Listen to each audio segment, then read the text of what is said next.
വയനാട് കൽപ്പറ്റ നിയോജക മണ്ഡലത്തിൽ ദുരന്തബാധിത മേഖലയായ മുണ്ടക്കൈ, ചൂരൽമല, അട്ടമല വാർഡുകളിൽ ഇത്തവണ ടി സിദ്ദിഖിന് കഴിഞ്ഞ തവണത്തേക്കാൾ മികച്ച ഭൂരിപക്ഷമാണ് ലഭിച്ചത്. മുണ്ടക്കൈ വാർഡിൽ ഇത്തവണ 289 വോട്ടിന്റെ ഭൂരിപക്ഷം ലഭിച്ചപ്പോൾ ഇടതുപക്ഷ സ്ഥാനാർത്ഥിക്ക് ഭൂരിപക്ഷത്തിന്റെ കണക്കനുസരിച്ചുള്ള വോട്ട് പോലും കിട്ടിയില്ലെന്ന് ടി സിദ്ദിഖ് മീഡിയ വണ്ണിനോട് പറഞ്ഞു.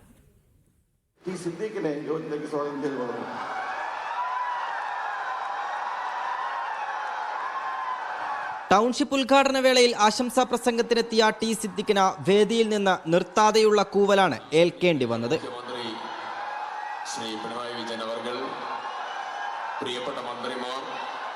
എന്നാൽ ദുരന്തബാധിതർ ആരും തന്നെ അതിന് അനുകൂലിച്ചതുമില്ല.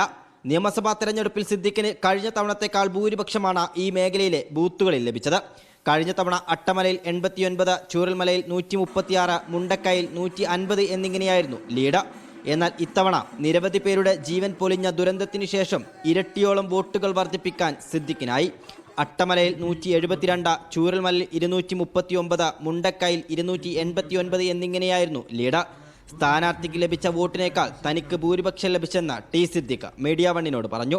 ദുരന്തത്തിന്റെ അനുബന്ധ പ്രവർത്തനങ്ങൾ വിലയിരുത്തപ്പെടേണ്ടത് ദുരന്തബാധിതരായ കമ്മ്യൂണിറ്റിയാണ്. ആ ദുരന്തബാധിത കമ്മ്യൂണിറ്റിയുടെ ബൂത്തുകൾ നിങ്ങൾ പരിശോധിക്കണം. 203 നമ്പർ ബൂത്ത് മുണ്ടക്കൈ, അവിടെ 289 വോട്ടാണ് എൻ്റെ ഭൂരിപക്ഷം. ഇടതുപക്ഷ സ്ഥാനാർത്ഥിക്ക് കിട്ടിയ വോട്ട് 270. ദുരന്തബാധിത സമൂഹം സർക്കാരിൻ്റെ വാദങ്ങളെ മുഴുവൻ തിരസ്കരിക്കുകയും UDF സ്ഥാനാർത്ഥി എന്ന രീതിയിൽ ഞാൻ അവരുടെ കൂടെ ചേർന്ന് നിന്നതിനെ അവർ ചേർത്ത് നിർത്തുകയും ചെയ്തു ഈ തെരഞ്ഞെടുപ്പ്.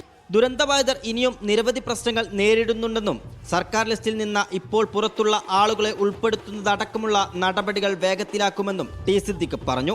മീഡിയ 1, വയനാട്.